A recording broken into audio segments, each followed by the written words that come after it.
So kung first time mo pa lang sa online loan app world or online loan services world, no? So kung first time mo pa lang mag-try or mag-a-attempt ka dito, or currently user ka ng mga loan apps na to, nakapag-loan ka sa mga loan apps na to, so if ever sa mga na-mention ko, nakita mo yung red flag, so you can settle your loans dot. So by the way, i-clarify ko lang po I will not mention a specific loan app po with a red flags po. So, ang share ko lang po sa inyo yung mga red flags po sa mga loan apps. Na kapag merong isa na ma-mention ko mamaya na mga red flags regarding loan apps is mag-isip-isip ka na. So, again hindi ako mag-mention ng specific loan app. So, in this video, i-share ko lang din po sa inyo yung some tips po na makakatulong sa inyo to avoid this loan apps kapag may ganito pong mga red flags. So, here are some reasons why certain loan apps po are not recommended here in the Philippines. So, ano nga ba yung mga reasons na ito? So, first red flag po is a high interest rate. Very high interest rate, I mean. So, we know that may mga loan apps talaga na loan sharks. Grabe sila mag-interest rate. Some loan app talaga, nagpapatong talaga sila ng excessive loan interest rates talaga. Like, that can lead you talaga into debt cycles na so, paikot-ikot nila yung utang hanggang sa mabaon ka na mabaon sa utang kasi mataas yung interest mo so, mahirapan ka nang magbayad. Like, 50% to 100% interest rate. So, kapag ganyan po yung loan app na yun, so red flag na po yan, and that is not recommendable po. Sobrang loan shark po yan. Hindi na po yan nakakatulong sa atin. Kaya nga po tayo nangungutang, di ba? Kasi nangailangan tayo ng pera. Pero kung ibabaon at ibabaon lang po tayo sa interest po or sa pag-uutang po is very red flag na po yun. So, tayo lang din mahihirapan. So, kapag naka-encounter kayo ng loan app na ganyan, isip-isip na po kayo. Very red flag po yun. So, second red flag po is being aggressive collection tactics. So, we know naman na harassment sa mga loan app is a very common na talaga ngayon. Grabe na. So, meron nang natelebay sa ganyan, meron ng mga nakukulong po sa ganyan, and may nare-raid po sa ganyan. So, kapag yung loan app na meron ka at ganyan yung activity nila na malate ka lang or madelay ka lang po ng isang araw is grabe na yung harassment calls nila. Yung tipong malate ka lang na isang araw sa pagbabayad, grabe na yung harassment nila sa calls, sa text, and then pagbabantaan ka pa nila. Unethical yung kanilang customer service, and then meron pa silang ginagawa na kinokontak nila yung family members mo, contact list mo, grabe no, na-access nila yon. That will leads to emotionally distressing and violates privacy po. So, which is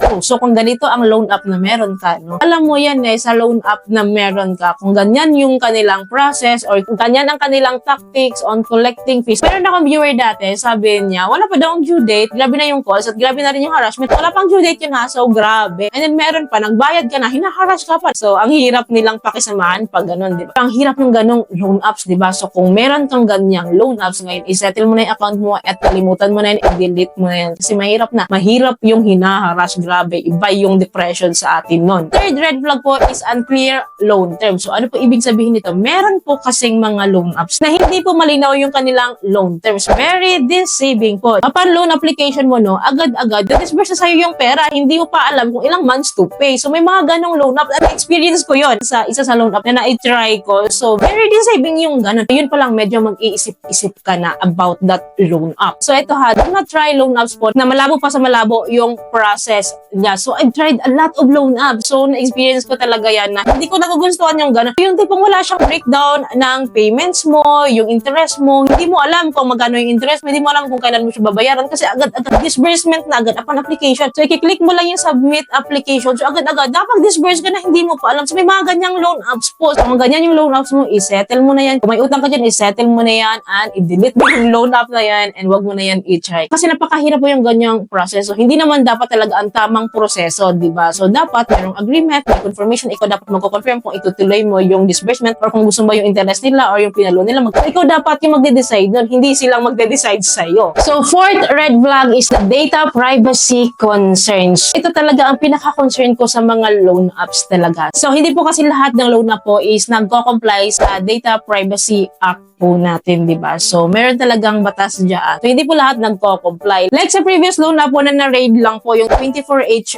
peso po. So, upon investigation po, kaya po nila napasok yung other data po natin, which is hindi dapat. So, meron daw po silang in-install na software, which is yung malware software po ata yun, which is na-detect niya yung phone book list mo, yung mga details sa phone mo, na-access nila yung mga private details mo. So, may mga ganun daw pong loan apps. So, beware kayo sa mga ganun. Kasi delikado yung ganun. Kakalat yung info po natin yung mga details natin sa iba't ibang loan apps. Tapos ipapanakot nila yun gagamitin nila yun bilang panghaharas. So ititreatan po talaga nila tayo. And of course, hindi naman tayo lahat alam and aware and educated po sa ganito. So beware na lang po kayo. Upon application naman sa loan app, no? So makikita nyo yung malalaman nyo, parang hindi kayo satisfied doon sa data privacy nila. And parang marami silang hinihingi na info na hindi naman na dapat. Like, bakit sila maghihingi ng bank account number mo kung pwede naman silang mag-disburse sa e-wallet or sa other remittance? Mas safe kasi yun, diba? Bakit nila hihingin yung SSS number mo? Bakit nila hihingin yung Gmail mo? And then, yung other details mo na medyo hindi mo rin talaga gustong ibigay. So, malalaman mo yun kasi hindi mo feel ibigay. So, bakit may ganito silang process? So, yun, isa yun sa red flags. So, fifth red flags po that I can share with you is the unregulated or fake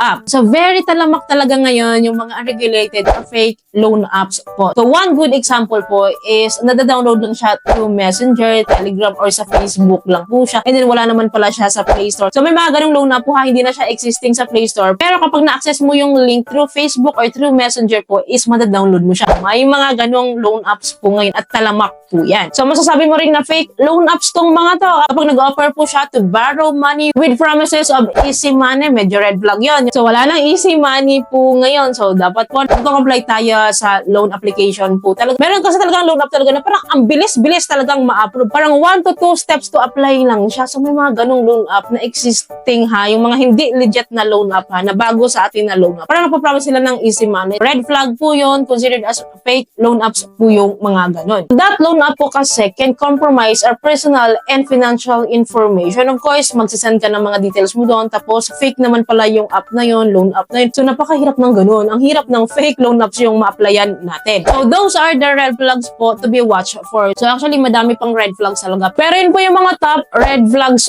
po na dapat aware po tayo. Alam ko naman, generally po talaga sa atin. Gusto na rin natin maging aggressive po para makaloan tayo or makautang tayo kasi nagigipit nga naman tayo. Hindi naman lahat ng tao talaga medyo nakaluwag-luwag. So, mostly talaga, lalo dito sa Pilipinas talaga, is very gusto-gusto natin talaga umutang. Lalo kapag mga easy application lang. Ganyan. Pero po, pumili po kayo mga loan apps po. Ano masasabi niyo po na legit na hindi kayo mapapahamak. Kasi napakahirap po ng buhay na papasukin niyo po once po na kumapit po kayo sa patalim. It is always best to stick with an SEC registered po or SEC registered loan apps po and well-reviewed loan apps po. But beware din naman doon sa mga SEC registered po, no? Kasi hindi po rin talaga lahat ng loan apps po is legit po talaga kahit po SEC registered na sila. May mga loan apps po na ganon and beware din kayo sa ganon. But majority naman po sa loan apps kapag SEC registered po is talaga masasabi rin natin na legit po. And of course, mag-rely kayo doon sa mga well-reviewed loan apps po. So marami tayong reviewers dyan, legit reviewers sa YouTube po and sa other platforms po na nagre-review sa mga loan apps na yan. Pwede nyo pong gawing basihan yan para hindi po kayo mapahamak sa mga ganitong loan app. Always check also on the Google Play Store or App Store ba yan na pinagda-downloadan po natin. So meron silang ratings and reviews dyan. So basa-basa kayo doon kung na-assess mo na okay siya or hindi siya okay. At least may idea ka na before downloading the app. And make sure din na nababasa nyo yung mga terms and condition nila. Dapat po na-verify natin yung regulatory compliance po before taking out a loan. Kasi alam niyo po talaga, very convenient na talaga sa atin ngayon na makapangutang na nasa bahay lang gamit yung mga online lending apps po na ito. So ngayon kasi very convenient na tayo kasi marami ng utangan online. So sana man lang na maglaan tayo ng oras, kilatisin itong mga loan app na to before